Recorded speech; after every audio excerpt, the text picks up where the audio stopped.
भारत के मशहूर पर्यटन स्थल गोवा में हुए एक सनसनी हत्याकांड ने पूरे देश को झकझोर कर रख दिया है। 4 साल के मासूम बच्चे की हत्या उसकी मां ने की है। इस पर किसी को विश्वास नहीं हो रहा है, लेकिन अपने ही बेटे की हत्या उसकी मां ने की है। दिल दहला देने वाला ये आरोप सूचना सेट पर लगा है। वो इस वक्त गोवा पुलिस की हिरासत में है। पुलिस उनसे जुर्म कबूल कराने की तमाम कोशिशें कर रही है, लेकिन वो लगातार इससे इनकार कर रही हैं। इसी बीच उनका बयान दर्ज करने के लिए सूचना के पति वेंकटरमन गोवा के कलगुड पुलिस स्टेशन पहुंचे। इस केस में उनका बयान बहुत ही अहम है। तो बढ़ते हैं इसी के साथ वीडियो में आगे और जानते हैं आखिर सूचना सेट की सच्चाई क्या है। अभी तक एक वीडियो मैं अपलोड कर चुकी हूँ, अगर आप लोगों ने नहीं देखा हमारे आईडी को सर्च कर सकते हैं और वीडियो को देख सकते हैं। ये हमारा सूचना सेट का दूसरा पार्ट है, जो अभी पुलिस ने क्या किया है, क्या कुछ किया है, सूचना सेट ने क्या बयान दिया है, अभी तक क्या कुछ हुआ है, तो उसके बारे में ये वीडियो है। तो अभी तक जिसने भी हमारे चैनल को सब्सक्राइब नहीं किया तो प्लीज सब्सक्राइब कर लीजिए। और इसी के साथ बढ़ते हैं वीडियो में आगे। तो बताते हैं आप लोगों को आखिर सूचना सेट की सच्चाई क्या है। आखिर सूचना सेट ने अपने बेटे की हत्या क्यों की भी है या नहीं की है, आखिर क्या है, तो इस वीडियो में आपको सच्चाई जानने को मिलेगी। तो बने रहिए हमारे वीडियो के साथ और देखते रहिए हमारे वीडियोस।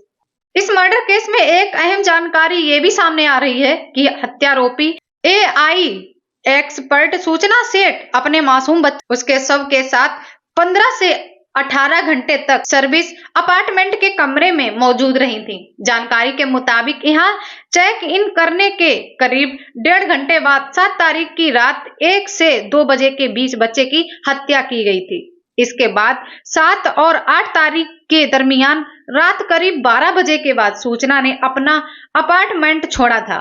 इस दौरान वो बच्चा के शव के साथ रही थी।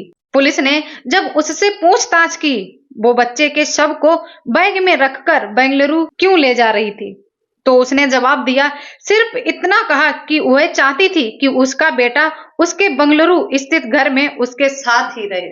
यह भी खुलासा हुआ है कि कोर्ट के द्वारा पिता वेंकटरमन को सप्ताह में एक दिन को रविवार मिलने की इजाजत के बाद सूचना सेट परेशान हो गई थी। बेंगलुरु छोड़ने से पहले उसने वेंकटरमन को मैसेज किया कि वो 7 जनवरी की दोपहर में बच्चे से आकर मिल सकता है, लेकिन उससे ठीक एक दिन पहले 6 जनवरी को वो बच्चे को लेकर गोवा चली गई। पुलिस को शक है कि वेंकटरमन को बेटे से मिलने वाली बात सूचना के दिमाग में बैठ गई थी। वो नहीं चाहती थी कि उसका बेटा उसके पिता से मिले। इससे गोवा पहुंचने के कुछ घंटों के बाद ही उसने बच्चे की हत्या कर दी। उसने अपना गुस्सा व्यक्त करते हुए न्यूज़पेपर पर लिखा था, कोर्ट का आदेश जो भी हो, मेरा बेटा हमेशा मेरे साथ रहेगा। सूत्रों के मुताबिक बहुत मुश्किलों के बाद गोवा पुलिस हत्यारोपी सूचना सेट को लेकर एक सर्विस अपार्टमेंट पहुंची, जहां वारदात को अंजाम दिया गया है।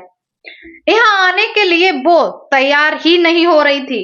पुलिस से लगातार कह रही थी कि उसने अपने बेटे की हत्या नहीं की है। दोनों रात में एक साथ सोए और सुबह उठने के बाद देखा कि बेटे की मौत हो चुकी। पुलिस के पास तमाम ऐसे सबूत हैं जो इस ओर इशारा कर रहे हैं कि मासूम की हत्या सूचना ने ही की है। इसलिए वो मौका वारदात पर उसे ले जाकर सीन रिक्रिएट कराना चाह रही थी। एक सीनियर महिला पुलिस अफसर के द्वारा काउंसलिंग के बाद सूचना सर्विस अपार्टमेंट जाने को तैयार हुई। इसके बाद शुक्रवार को क्राइम सीन रिक्रिएट किया गया। पंचनामा के दौरान मिले कई अहम सबूत सूचना ने किया खुलासा। पुलिस के मुताबिक पंचनामा के दौरान कई अहम सबूत सामने आए हैं। इस दौरान सूचना सेट ने खुलासा किया कि अपार्टमेंट के कमरे में उसे कैंची से उसके हाथ की नस काटकर खुदकुशी की, लेकिन वो हत्या की बात अस्वीकार कर रही है। उसकी चुप्पी गोवा पुलिस के लिए मुश्किलें बढ़ा रही है, क्योंकि पुलिस हिरासत बहुत जल्द खत्म होने वाली है। इसके बाद उसे कोर्ट में पेश किया जाएगा। यदि जज ने दोबारा पुलिस कस्टडी में भेजने की बजाय जेल में भेज दिया तो इस मर्डर केस को हल करना मुश्किल हो जाएगा। इसलिए पुलिस चाहती है कि कोर्ट में पेश करने से पहले सूचना अपना जुर्म कबूल करे। उसके चेहरे पर ना कोई सिकन है और ना किसी तरह का पछतावा दिखाई दे रहा था। इनोवा कार के ड्राइवर की जुबानी दिल दहला देने वाली कहानी। अब हम आप लोगों को बताइए कि जो ड्राइवर था उसने अपने बयान में क्या कहा है। ड्राइवर का भी बयान लिया गया था कि आखिर उसने उस महिला के साथ किस बारे में बात की थी रास्ते में और उसने क्या कुछ किया और कहाँ पे रुकी थी और उसने उस बीच में किस किस के पास कॉल किया। गोवा के द सोल्ट बनियान ग्रेट होटल में 7 जनवरी को 12:30 बजे इस अनोवा कार में सूचना सेठ अपने बेटे की लाश को बैग में रखकर बेंगलुरु के लिए निकली थी। उस कार के ड्राइवर रॉय जॉन डिसूजा ने दिल दहला देने वाली कहानी बताई। रॉय जॉन डिसूजा अपने घर में मौजूद था। उसे होटल के रिसेप्शन से रात को 11 बजे एक कॉल आया। उससे बेंगलुरु जाने के लिए पूछा गया। उसने वापसी का किराया जोड़कर 30,000 रुपए की मांग की। इसके बाद सौदा तय हो गया। उसने अपने साथ एक दूसरे ड्राइवर को लिया और होटल पहुंच गया। वहां एक महिला मिली जिसके पास लाल रंग का एक बड़ा सा ट्रॉली बैग। वो महिला द माइंडफुल AI लैब की CEO सूचना सेठ थी। महिला रिसेप्शन पर बैठे शख्स ने सूचना सेठ को कैब ड्राइवर से मिलवाया। सूचना सफर के लिए तैयार थी। उसने ट्रॉली बैग डिसूजा को थमा दिया। डिसूजा ट्रॉली बैग लेकर होटल के गेट पर ही खड़ी गाड़ी तक ही गया। इसके बाद उसने कार की डिग्गी खोली और पहली बार बैग को हाथ में उठाकर डिग्गी में रखा।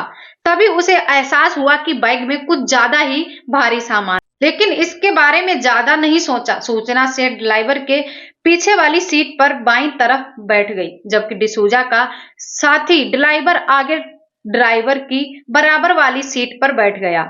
इसके बाद इनोवा कार होटल से निकल पड़ी। उस समय घड़ी में रात के ठीक 12:30 हो रहा था। अगले 1.5 घंटे तक गाड़ी दौड़ती रही। देर रात होने की वजह से ट्रैफिक उतना नहीं था, लेकिन हाईवे पर ट्रक काफी थे। 1.5 घंटे बाद रात में करीब 2 बजे थे। गाड़ी गोवा कर्नाटक बॉर्डर पर पहुंची। डिसूजा ने देखा कि हाईवे पर गाड़ियों की कतार लगी हुई है। पता चला कि एक ट्रक बीच सड़क पर पलट गया है। इसकी वजह से ट्रैफिक रुक गया है। ड्राइवर को पता चला कि ट्रैफिक क्लियर होने में कम से कम 4 से 6 घंटे लग सकते हैं। उसने यह बात सूचना को बताई और कहा कि वो दूसरे रूट से उसे एयरपोर्ट ले जा सकता है। वहां से बेंगलुरु जल्द पहुंच जाएगी, लेकिन उसने उसकी बात अनसुनी कर दी। उसे जाम खोलने तक इंतजार के लिए कहा, क्योंकि वो सड़क के रास्ते ही जाना चाहती थी। सूचना सेठ को पता था कि अगर वो हवाई जहाज से जाएगी तो एयरपोर्ट पे कई सारी चेकिंग होती है, तो वहां पे ही अगर सूचना सेठ हवाई जहाज से जाती तो सूचना सेठ का खुलासा एयरपोर्ट पर ही हो जाता। बच्चे का शव एयरपोर्ट पे ही बरामद हो जाता। अगली सुबह के 11 बजे डिसूजा के मोबाइल पर घंटी बजी। कॉल रिसीव करने पर पता चला कि कॉल कलगुट पुलिस स्टेशन से है और फोन पर थाने का इंस्पेक्टर है। इंस्पेक्टर ने अपना परिचय देने के बाद डिसूजा से पूछा कि क्या वो लेडीज पैसेंजर इस वक्त भी उसकी गाड़ी में है, क्या उसके साथ कोई बच्चा भी है। दोनों कोकड़ी भाषा में बातें कर रहे थे। चेकआउट किया है। उस कमरे में खून के कुछ निशान मिले हैं, इसलिए उस पर शक है कि इसके बाद उस डिसूजा ने सूचना सेठ को फोन देने के लिए बोला। डिसूजा के मुताबिक करीब 2-3 मिनट तक दोनों के बीच फोन पर बातचीत हुई। उसे बस इतना समझ आया कि उसने पुलिस वालों को गोवा। उसके चेहरे पर घबराहट का कोई निशान नहीं थे। कुछ देर बाद फिर पुलिस वालों ने ड्राइवर को कॉल किया। इसके बाद उसे नजदीकी थाने में गाड़ी लगाकर बात करने के लिए कहा। उसने वैसा ही किया। चित्रदुर्ग जिले के आईमंगला पुलिस स्टेशन में कार खड़ी कर दी। गोवा पुलिस ने आईमंगला थाने के प्रभारी से कार की जांच करने का अनुरोध किया। पुलिस ने जांच किया तो ट्रॉली बैग में बच्चे की लाश बरामद। इसके बाद पुलिस ने सूचना को हिरासत में ले लिया। अभी तक सूचना सेठ अपने किए हुए गुनाह को एक्सेप्ट नहीं कर रही है। उसका कहना यही है कि उसने अपने बच्चे की हत्या नहीं की है। जब वो ये बात खुलासा करने के लिए बच्चे के पिता को सूचना सेठ के सामने लाया गया तो सूचना सेठ ने यही कहा है कि अगर मुझे जेल हो भी गई, लेकिन जिस वक्त हम जेल से बाहर आएंगे तो तुम नहीं बचोगे। आखिर सूचना सेठ के दिमाग में ऐसा क्या चल रहा है। सूचना सेठ ने की तो लव मैरिज थी, लेकिन एक दूसरे से इतना बेइंतहा प्यार करने के बाद आखिर प्यार से ज्यादा नफरत क्यों पैदा हो गई। तो ये थी सूचना सेठ और बेकेट रमन की कहानी और उसके